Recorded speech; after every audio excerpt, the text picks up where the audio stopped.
Dans cette vidéo, nous allons rappeler comment comparer une fraction à 1 et comment encadrer une fraction par deux nombres entiers consécutifs et décomposer cette fraction comme la somme d'un nombre entier et d'une fraction inférieure à 1. Alors d'abord, rappelons que pour comparer à 1, on va regarder le numérateur et le dénominateur. Si le numérateur est égal au dénominateur, alors la fraction est égale à l'unité. Si le numérateur est inférieur au dénominateur, alors la fraction est inférieure à l'unité, est plus petite que 1. Si le numérateur est supérieur au dénominateur, alors la fraction est plus grande que l'unité, est supérieure à 1. Donnons quelques exemples. Dans la fraction 7 dixièmes, 7 est inférieur à 10, et donc 7 dixièmes, c'est plus petit qu'une unité.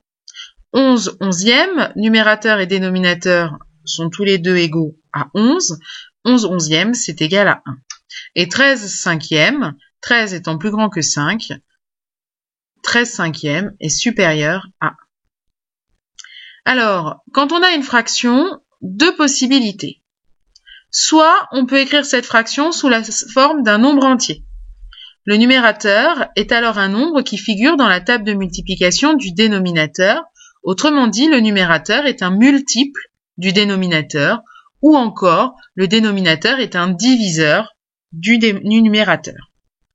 Ou alors, elle peut être encadrée par deux nombres entiers consécutifs.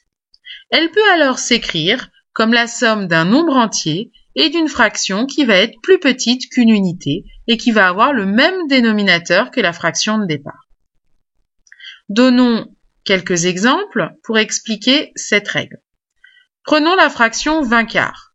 Rappelons que 20 quarts, c'est le quotient de 20 par 4, autrement dit, c'est le résultat de la division de 20 divisé par 4.